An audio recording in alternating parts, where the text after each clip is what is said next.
Okay, this is Orlando Wilson, and in this short video I want to tell a story.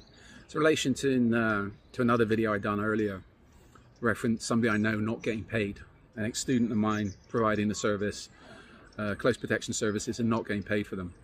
You know what, this happens more than people think, and this is something where, as I always say, you need to understand the close protection business is a business. You need to get paid. Your clients are not your friends, they're clients. They pay you for a service. They don't pay, you don't provide the service, you don't work for free. One story which highlights this, and this goes back quite a few years. Somebody I know, somebody I used to do a little bit of business with, was asked to provide service for a client, a younger client, a party client who had already paid somebody else we knew for services. He dropped, I don't know, something small, 5 grand or something, for security services in Europe. He then needed other services. So because the client paid already, the guys were like, yeah, sure, no worries, what do you need? Well, the client needed a car to come and pick him up in one location, take him to another location, etc. Didn't put any money in advance, because why should he? Well, there was something, I don't know why he didn't put money in advance, because he paid before, the guys liked him, they thought he liked them, so no worries, right? So somebody ended up going out and renting a luxury vehicle on their name. They used their credit card because the client was going to pay them anyway, right? Drove the car, I think about 3 or 4 hours from their location to where the client was, picked him up, drove him around for a couple of days, etc. And the client's, okay, we'll pay mañana. Give us the invoice and I'll pay the invoice. Okay, it ended up, the client said to the guys, you know what, the meetings are over, I don't need you anymore. You guys go back to your location, and I'll send you a check, and by the way, leave the car. I'll drive the car back to where it was hired from, and I'll sort out the hire company.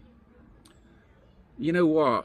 After the guys left the client, everything went very quiet. The client cut them off, but he still had the hire car, which was, as I said, under somebody else's name. Client drove the car around for however long after the job was supposedly finished, and then the car disappeared. The guys that rented the car was now getting calls from the rental company saying, when you bring the car back? You either bring the car back or it's reported stolen, etc. They didn't know where the hell the car was, because the client had taken the car and driven it around, left it in one location, and then disappeared. There was lucky enough, there was a tracking device in the car. The hire company had a tracker in the car. They went, they found, they recovered the car. But in the meantime, they were looking to press criminal charges against the guy that rented the car initially, and now was left with the bill for the car, the mileage, the gasoline, and everything else. So this guy ended up getting screwed.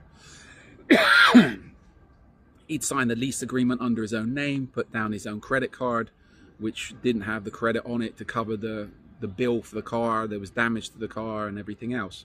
So he ended up getting screwed. I think he ended up having to go to court over this and getting it sorted out. And the fact you go to court and say, well, I rented the car for somebody else who was going to pay us, it was a bad debt.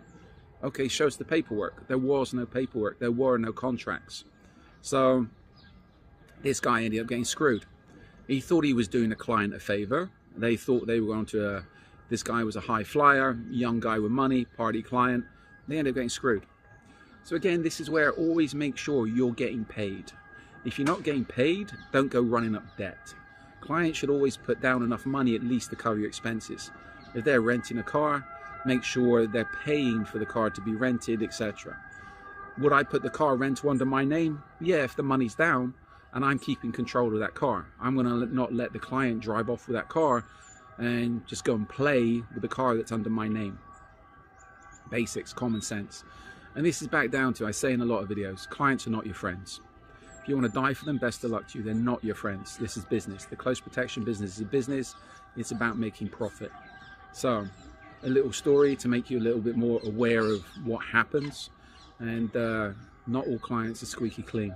So in the meantime, follow me along with social media. You got any questions, reach out to me. I'm happy to answer your questions. But in the meantime, be good, stay safe, and as always, stay out of trouble. And staying out of trouble includes staying out of unnecessary debt. Clients are not your friends, they're clients. They're paying for a service, so make sure you get paid.